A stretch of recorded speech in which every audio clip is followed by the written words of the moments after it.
10 tahun dah nganyam, tapi ikut-ikut aja, belum pandai semuanya. Cecek nganyam gitu aja. 15 tahun udah sendiri, nganyam tikar besar gini.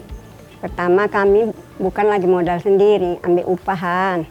Apanya upahnya 15 ribu dulu, 15 apalah duit dulu ya kan. Nah, tak tahu nenek menyekapkannya.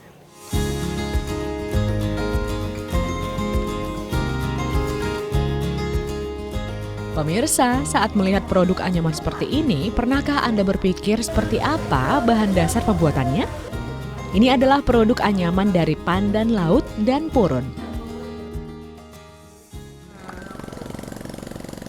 Purun banyak tumbuh di wilayah desa Pantai Cermin Kanan, Kabupaten Serdang Bedagai, Sumatera Utara. Purun-purun ini tumbuh begitu saja di rawa-rawa dan menjadi salah satu bahan dasar pembuatan anyaman setelah melalui proses yang panjang. Demikian pula pandan laut, tanaman pesisir yang berakar tunggang ini mampu menopang batangnya bertumbuh tinggi dengan daun berduri.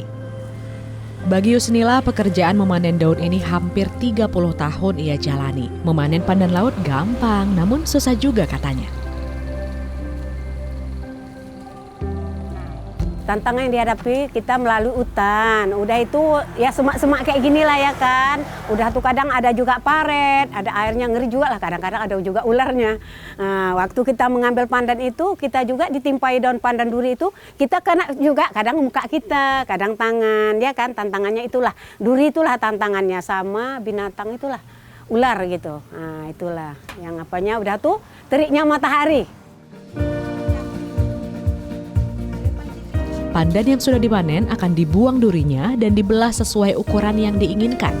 Selanjutnya akan melalui proses seperti perebusan dan penjemuran berulang hingga siap untuk diwarnai.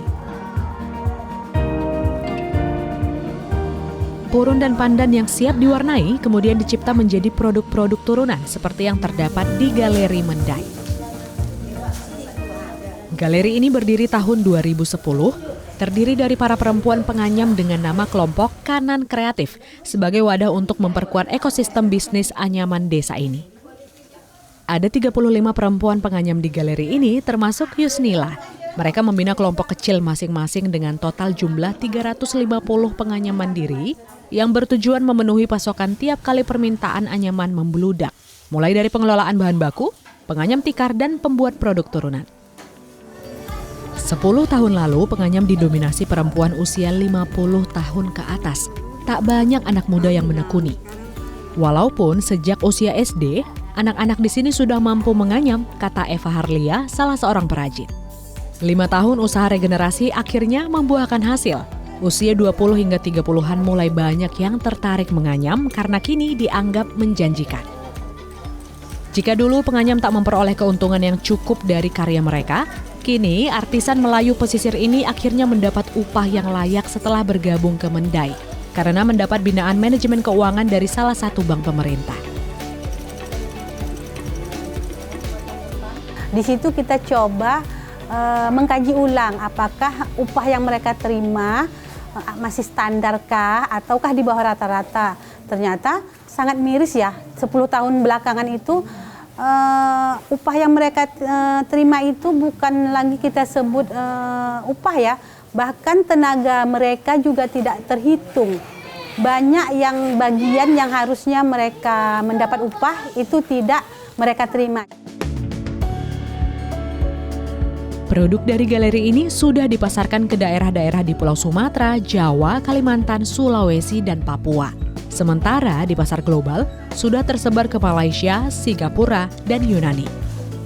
Harga yang ditawarkan pun beragam. Produk tikar anyaman berkisar 100.000 hingga jutaan rupiah, tergantung ukurannya. Sementara produk turunan seperti souvenir dimulai dari 5.000 hingga ratusan ribu rupiah. Dan dalam sebulan, galeri ini mencapai omset lebih dari 90 juta rupiah. Meski demikian, usaha ini bukan absen tantangan. Selain bertanggung jawab atas pekerjaan domestik dan menganyam setiap hari, ibu-ibu di sini tak dapat mengelak pada perkembangan teknologi dan media sosial kini. Kalau saat ini kita untuk bahan baku alhamdulillah masih banyak melimpah. kita juga punya teman-teman yang siap pasok untuk bahan baku. Kita juga sudah punya pemberdayaan masyarakat, penanaman kembali untuk bahan baku kita sudah ada. Kalau untuk pemasaran kita masih punya PR di situ karena kita juga berbicara teknologi juga kurang, pemasaran kita masih otodidak, penggunaan media sosial juga belum maksimal.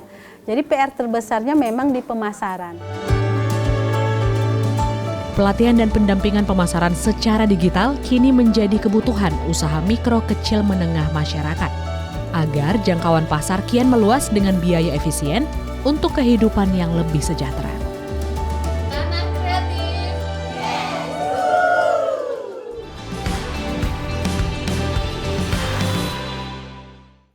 Sekian program Bingkai Sumatera. Saat ini Anda juga bisa menyaksikan program unggulan DAI TV di platform DAI Plus yang bisa diunduh secara gratis.